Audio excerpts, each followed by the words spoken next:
industrial accidents, ancient solving poisoners, crime, poison chemical prevention. spills. This is Toxic History. I'm happy to introduce our next speaker, Dr. Roger Rothenberg. He completed his residency training in emergency medicine at Cooper Hospital, and he will soon complete his fellowship in medical toxicology at the New York City Poison Center before accepting a faculty position at Temple Hospital in Philadelphia. Thank you so much for that wonderful introduction, Adam. Today, we are going to talk about the color blue and a medicine that is quite blue.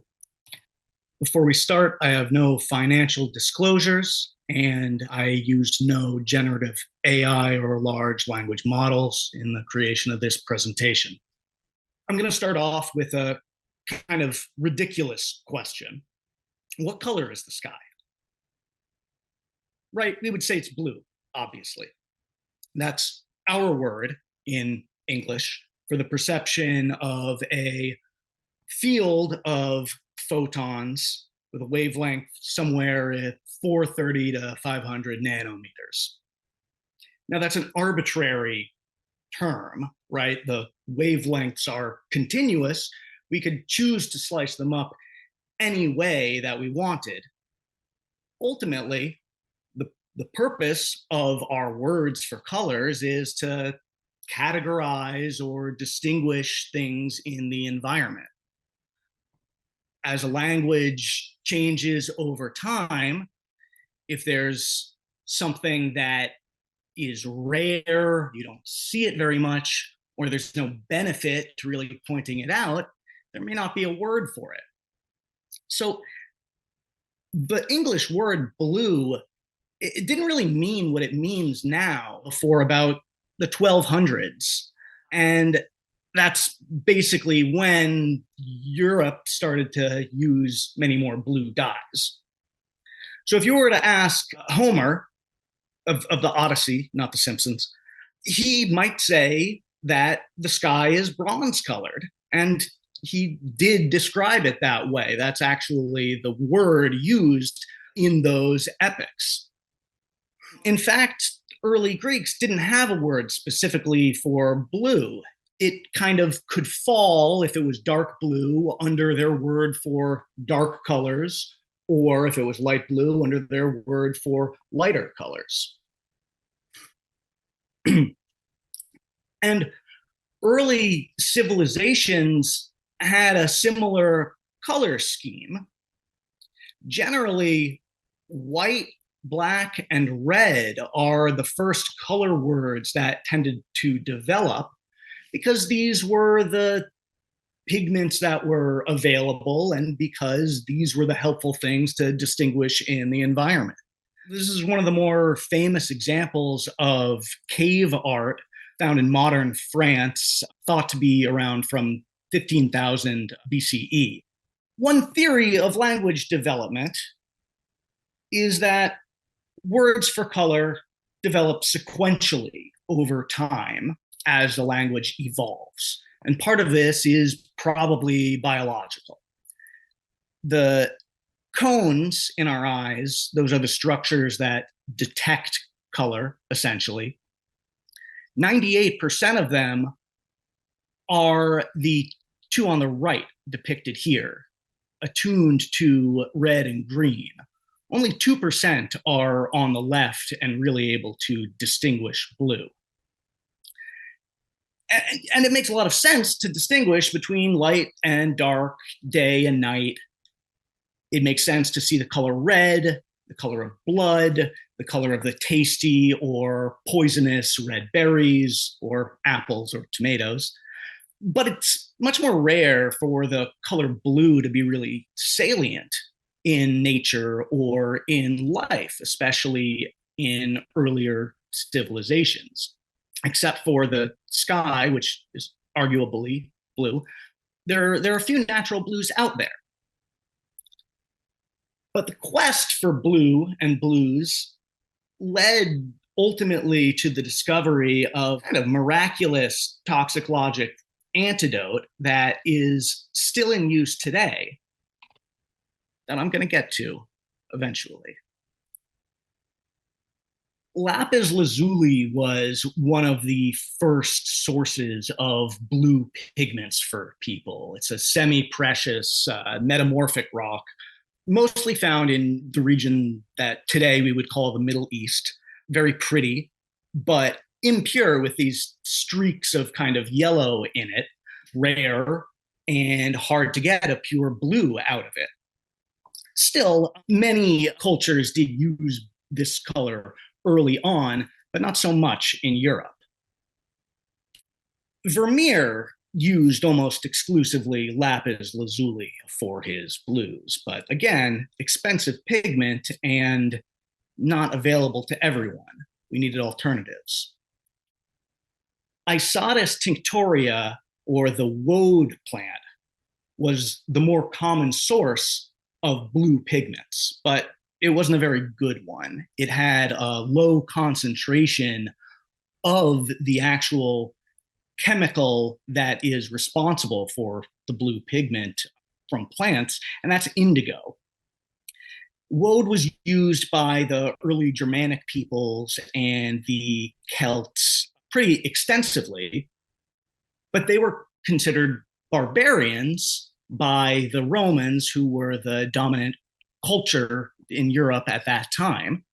And the color blue became kind of guilty by association with them. In fact, individuals with blue eyes were considered untrustworthy in Roman society around the first century current era.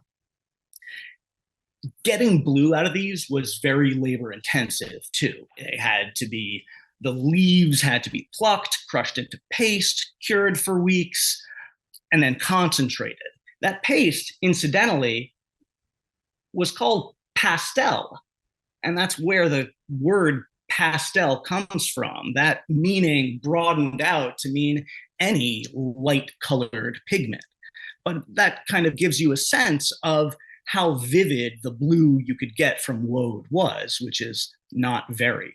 By the 1200s, there was enough technology to start producing a blue dye on an industrial scale, and it became more common, and it became popularized by initially the French monarchy, and then spread throughout Europe.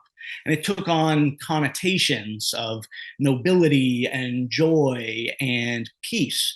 And there's a chicken and egg question about the rise in the popularity of the color after that, but it became quite popular. Interestingly, dyers and the pigment producers making blue had a kind of rivalry with the ones making red, which was the more popular color before blue supplanted it. And this red-blue rivalry or dichotomy is still present in modern culture.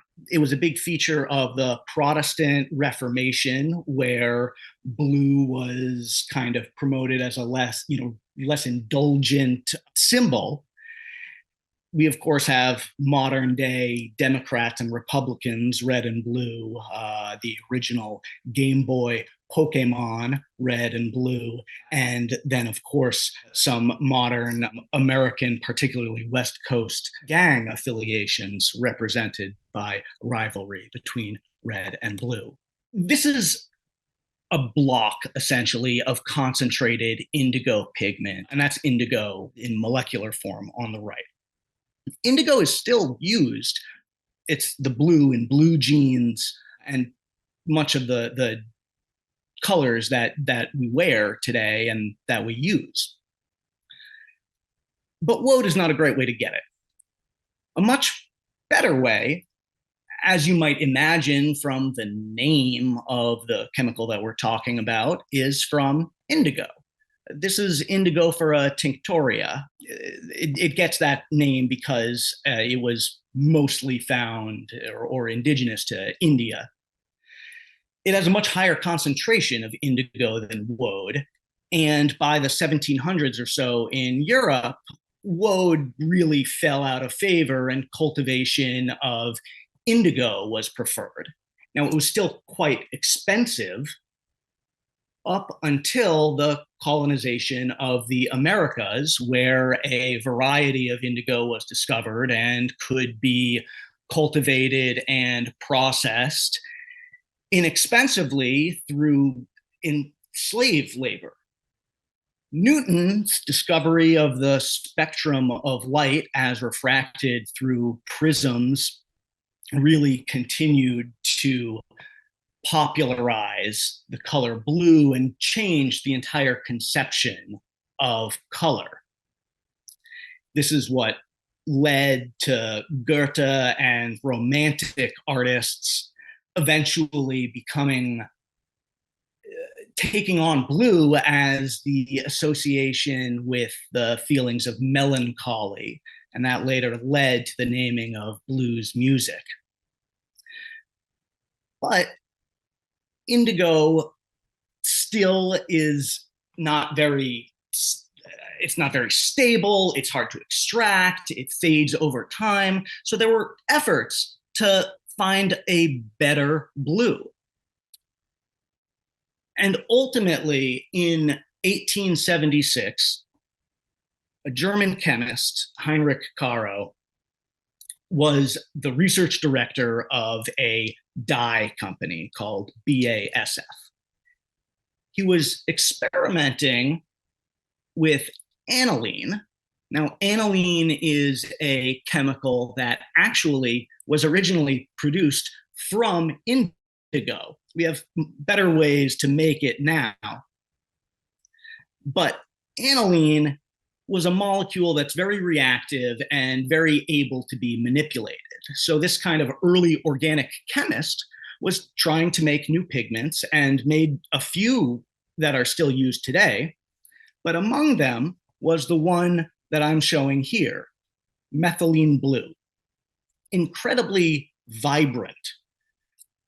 Incidentally, the company BASF would merge with other German chemical companies and produce a different compound with a blue association, and that's hydrogen cyanide, also known as Zyklon B, which was used horrendously as a chemical asphyxiant for the mass executions of the Holocaust. But the vividness of methylene blue really let people's imaginations run wild. The germ theory of disease was just starting to be explored and developed. And there was the thought that methylene blue it's such a brilliant, vivid blue. Could it reveal something about the microscopic world? And indeed, it did. Robert Koch here, who was a contemporary of Pasteur and one of the founders of modern bacteriology, proved the existence of the tuberculosis bacterium by staining it with methylene blue. And this is his plate on the right. So this was evidence for the germ theory of disease. Now, the kind of logical conclusion of this dye is able to be taken up by these microorganisms, might it preferentially harm them too? And so it began to be used as a sort of experimental therapy of various disease states. And thus, methylene blue is the first ever synthetic drug used in medicine because it can be produced from aniline, which, though it can be extracted from indigo, can also be independently synthesized from benzene. So over the next 50 or so years, people were throwing it at everything, throwing everything at the wall and seeing what sticks. So the infectious states make sense based on the concentration of the blue pigment, but the kind of use expanded and people tried using it to treat cyanide poisoning and carbon monoxide poisoning. Didn't really work. But eventually we got lucky and it hit its mark.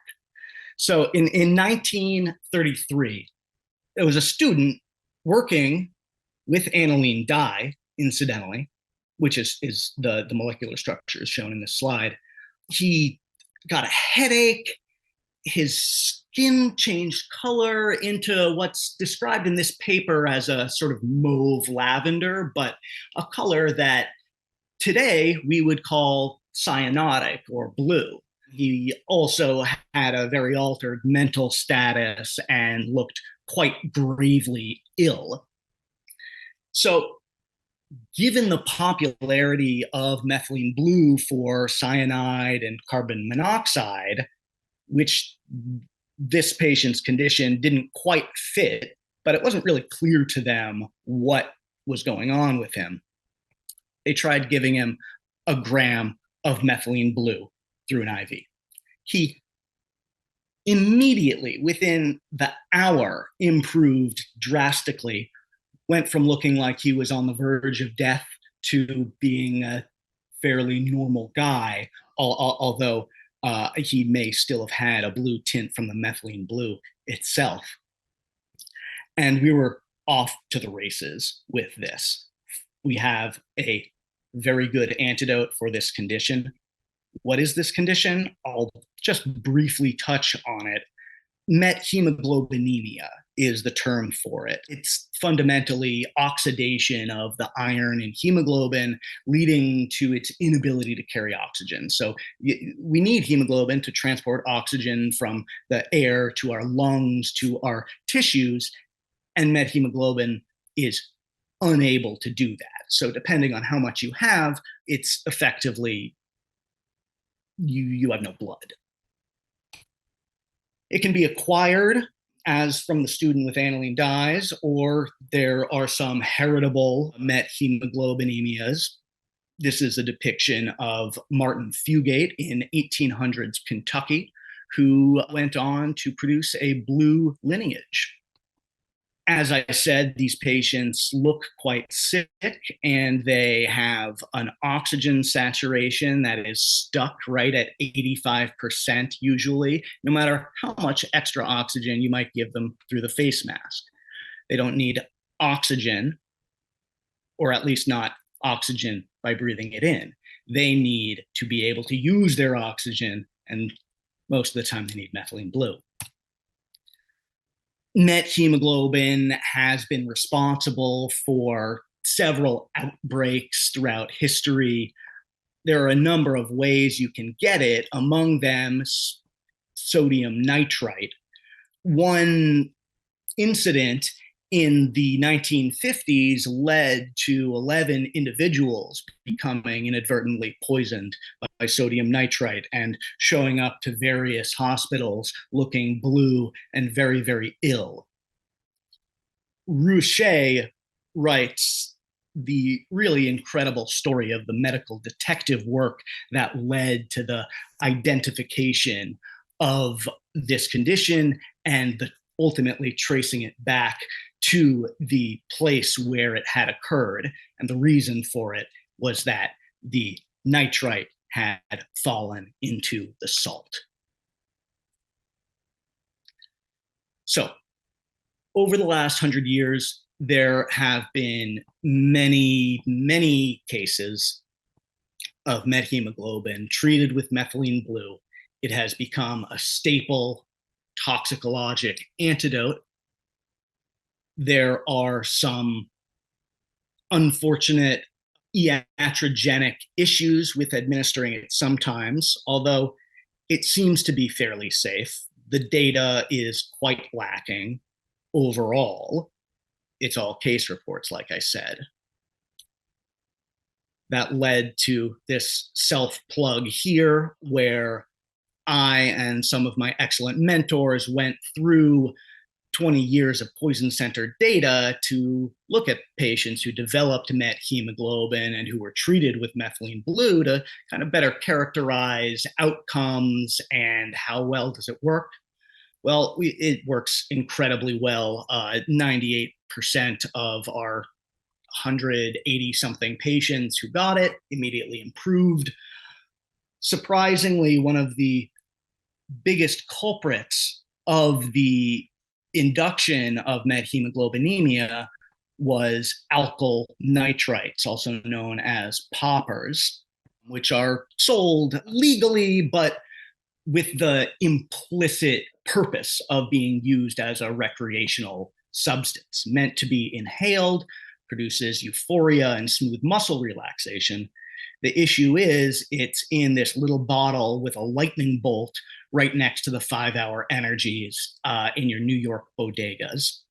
So we saw quite a number of patients who had erroneously drank this substance and became quite ill from it, but fortunately were well treated with methylene blue.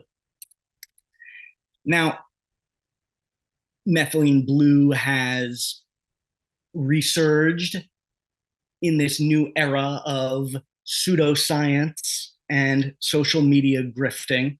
Depicted here is a well-known politician ostensibly dropping methylene blue in his glass because it is promoted non-specifically as a health supplement for energy, for cognition, for which there's no evidence whatsoever.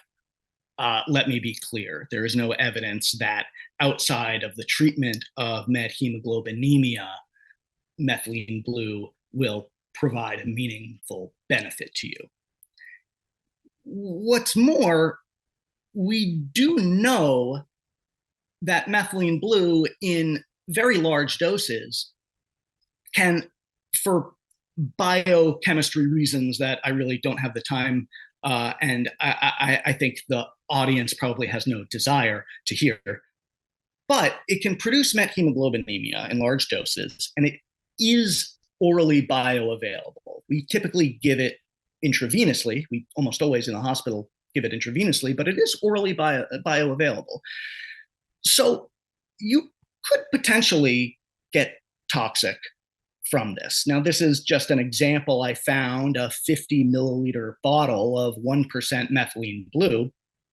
If you drank the whole thing, that would be about 6 milligrams of methylene blue per kilogram of weight, assuming you're about 70 kilos. Now, this is right on the border of the initial toxic dose of methylene blue that was determined back in the 30s when it started becoming popular. Now, it's not very toxic, but it can produce a methemoglobinemia up to 15% of your hemoglobin or so, which is enough to turn you blue, but if you're not anemic, probably will not make you gravely ill. This is a case report just illustrating the potential harm of methylene blue in those who don't need it.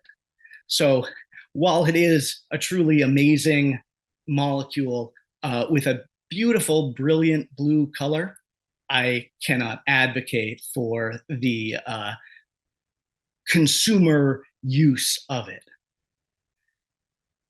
So that concludes my talk. I thank you all for your time and your attention,